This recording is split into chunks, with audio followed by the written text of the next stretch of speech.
എന്റെ വീടാണ് ആ ജീപ്പ് ഇരിക്കുന്നില്ലേ, അതിന്റെ വീട് അദ്ദേഹത്തിന്റെ. ഇവിടെ എത്ര വീടുകൾ ഫുള്ളായിട്ട് തകർന്നു? നമുക്ക് ഈ ഒരു ഉരുൾപൊട്ടിയ പ്രദേശത്ത് മാത്രമായിട്ട് നമുക്ക് 14 വീട് നമുക്ക് ഐഡന്റിഫൈ ചെയ്യാൻ പറ്റാത്ത രീതിയിൽ പൂർണ്ണമായിട്ടും, നമുക്ക് ഐഡന്റിഫൈ പോലും ചെയ്യാൻ പറ്റാത്ത രീതിയിൽ പൂർണ്ണമായിട്ടും നമുക്ക് ഭാഗികമായിട്ട് ഇവിടെ നഷ്ടപ്പെട്ട വീടുകൾ, അതായത് 9 വീടോളം. അത് ഞാൻ ഈ ഒരു ഏരിയ മാത്രമാണ് ഞാൻ പറയണത്, ഇവിടെ മാത്രമായിട്ട്. വെലങ്ങാട് ഫുള്ളായിട്ട് ഈ ഏരിയയിൽ വെലങ്ങാട് ഫുള്ളായിട്ട് നമുക്ക് ഏകദേശം 50ഓളം വീടുകൾ, 50ഓളം വീടുകൾ നമുക്ക് ഇത് പൂർണ്ണമായിട്ടും അല്ലാണ്ട് ഭാഗികമായി പോയ വേറെ ഉണ്ടാവും. ഭാഗികമായിട്ട് നഷ്ടപ്പെട്ട വീടുകളും അതുപോലെ നമുക്ക് ഉപയോഗശൂന്യം, അതായത് ഇനി തിരിച്ചുപോയി താമസയോഗ്യമല്ലാത്ത വീടുകൾ നമുക്ക് വേറെയുമുണ്ട്. സംഭവം നടക്കുമ്പോൾ ഞാനിവിടെ ഉണ്ട്. ഞാൻ ശനിയാഴ്ച രാവിലെയാണ്, ഞാൻ 12 വർഷമായിട്ട് ബാംഗ്ലൂരാണ്. അപ്പം എൻ്റെ കുടുംബ വീടാണിത്.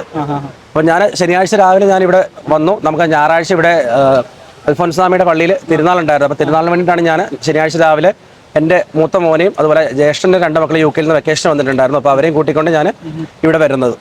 അങ്ങനെ സൺഡേ പെരുന്നാളൊക്കെ കഴിഞ്ഞ് സൺഡേ വൈകിട്ട് തിരിച്ചു പോകാനായിരുന്നു എൻ്റെ പ്ലാന്. അപ്പോൾ വീട്ടിൽ നിന്ന് അങ്ങനെ മക്കളെ കൂട്ടി വന്നുകൊണ്ട് 2 ദിവസം കഴിഞ്ഞ് പോകാമെന്ന് പറഞ്ഞുകൊണ്ട് ഞാൻ മൺഡേ ഈവനിങ്ങിലേക്ക് പ്ലാൻ ചെയ്തു. അപ്പോൾ മൺഡേ ഈവനിങ് ആയപ്പോൾ നല്ല രീതിയിലുള്ള മഴ ഉണ്ടായിരുന്നു. അപ്പം അങ്ങനെ ഞാൻ എൻ്റെ പ്ലാന് ട്യൂസ്ഡേ മോർണിംഗിലേക്ക്, ഏർലി മോർണിംഗ് ഒരു 4 o'clock പോകാൻ വേണ്ടിയിട്ട് പ്ലാൻ ചെയ്ത് അങ്ങനെ ആയിരുന്നു. അപ്പോൾ എനിക്ക് 2 ദിവസം ഞാൻ ലീവ് എടുത്തതുകൊണ്ട് ജോലി സംബന്ധമായിട്ട് കുറച്ച് വർക്ക് പെൻഡിങ് ഉണ്ടായതുകൊണ്ട് ഞാൻ ജോലിയൊക്കെ ചെയ്തിരിക്കുകയായിരുന്നു.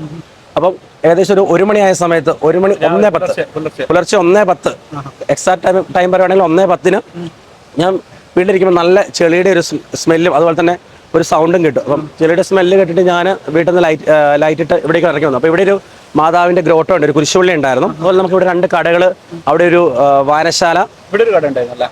ഇവിടെ ഒരു കടയും കൂടി ഉണ്ടായിരുന്നു. അതെ, ഇത് എക്സാക്ട്ലി ഇവിടെ വരും മാതൃഭാഷൻ്റെ. അപ്പം ഇവിടെ ഇറങ്ങി വന്നപ്പോൾ ആ കടകളിൽ വെള്ളം കണ്ടു. അപ്പം മനസ്സിലായി അവിടെ മുകളിലാണ് ഉരുൾ പൊട്ടിയതെന്ന് മനസ്സിലായി. അപ്പം അവിടെ നോക്കിയ സമയത്ത് അവിടെ നിന്നുള്ള വെള്ളം ഈ കടകളിൽ കൂടെ കയറി ഒഴുകുന്നുണ്ടായിരുന്നു. അതുപോലെ ഇവിടെ ഒരു ചിക്കൻ സ്റ്റോൾ ഉണ്ടായിരുന്നു, കോഴിയൊക്കെ വെള്ളത്തിലായിരുന്നു. അപ്പം അങ്ങനെ ഞാൻ പെട്ടെന്ന് തന്നെ നമ്മുടെ ഇവിടുത്തെ വാട്സപ്പ് ഗ്രൂപ്പുകളിൽ മെസ്സേജ് ഇട്ടു. അതുപോലെ തന്നെ ഇവിടെ കടയുടെ ഓണർ ഉണ്ടായിരുന്നു, അവരെ വിളിച്ചു. അപ്പോൾ അടുത്തുള്ള വീടുകളിലേക്കൊക്കെ വിളിച്ചു. ആ സമയത്താണ് തന്നെയാണ് ഇവിടെയുള്ള മാത്യുമാഷും അവിടെ താഴെ നല്ല 2 ഷിൻസ് മാഷേഴ്സ് അച്ഛന് അവരും കയറി വന്നു. അങ്ങനെ ഞങ്ങളൊരു 8ഓളം പേരോളം ഞങ്ങൾ ഇവിടെ ഉണ്ടായിരുന്നു. അപ്പം ബാക്കിയുള്ളവരൊക്കെ എല്ലാം വിളിച്ച് വിവരങ്ങൾ അറിയിച്ചു. മുകളിലോട്ടുള്ള ആളുകളൊക്കെ അവരെ തൊട്ടടുത്ത വീടുകളിലുള്ള ആളുകളെ വിളിച്ച് എണീപ്പിച്ചു. അങ്ങനെ ആളുകളെ മാറ്റി. ഞങ്ങളിവിടെ നോക്കി നിൽക്കുകയാണ് ഈ സൈഡിൽ കൂടെ ഒരു ഉരുൾപൊട്ടൽ വരണേ. അപ്പോൾ ആ ഉരുൾപൊട്ടലിൽ മരങ്ങൾ കടവഴിക്ക് വീഴുന്നത് കണ്ടു. അങ്ങനെയാണ് ഞാൻ ഇവിടുന്ന് ഓടിക്കരഞ്ഞുകൊണ്ട് നേരെ മുകളിലോട്ട് പോകുമ്പോൾ എന്നോട് മാത്യുമാഷ് എടുക്കുമ്പോൾ ഒന്നും പറ്റിയിട്ടില്ല എന്ന് പറഞ്ഞ് അവർ മാത്യുമാഷും കൂടെ ഉണ്ടായിരുന്ന 2 പേരോട് ഇങ്ങോട്ടേക്ക് ഓടിപ്പോന്നു. ഞാൻ വീട്ടിൽ ചെന്ന് പപ്പയും മമ്മിയും ഏൽപ്പിച്ച് അതുപോലെ 3 മക്കളെയും കൂട്ടി അവിടേക്ക് ആ സൈഡിലേക്ക് ഓടി, ആ കാണുന്ന വീട്ടിലേക്ക്, ആ ഓറഞ്ച് കളർ വീട്ടിലേക്ക് അങ്ങോട്ടേക്ക് ഓടി.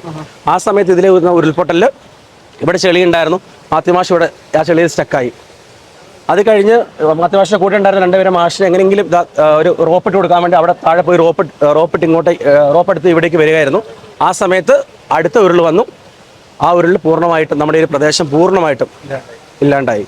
അപ്പോൾ നമുക്ക് ഈ പ്രദേശം മാഷും കൂടെ പൂർണ്ണമായിട്ട് പോയി. അപ്പം നമുക്ക് ഇതെങ്ങനെ കറക്റ്റ് വീട് പോയി എന്ന് ഐഡന്റിഫൈ ചെയ്യാൻ പറ്റുന്ന പറഞ്ഞാൽ ഇവിടെ മാതാവിൻ്റെ ഗ്രോട്ടോ ഉണ്ടായിരുന്നു. അപ്പം നമ്മുടെ വീട്ടിൽ നിന്നാണ് ഈ ഗ്രോട്ടോയിലേക്ക് പവർ സപ്ലൈ എടുത്തിരുന്നത്. അപ്പം പവർ നമുക്ക് ഓൾറെഡി ഉണ്ടായിരുന്നില്ല.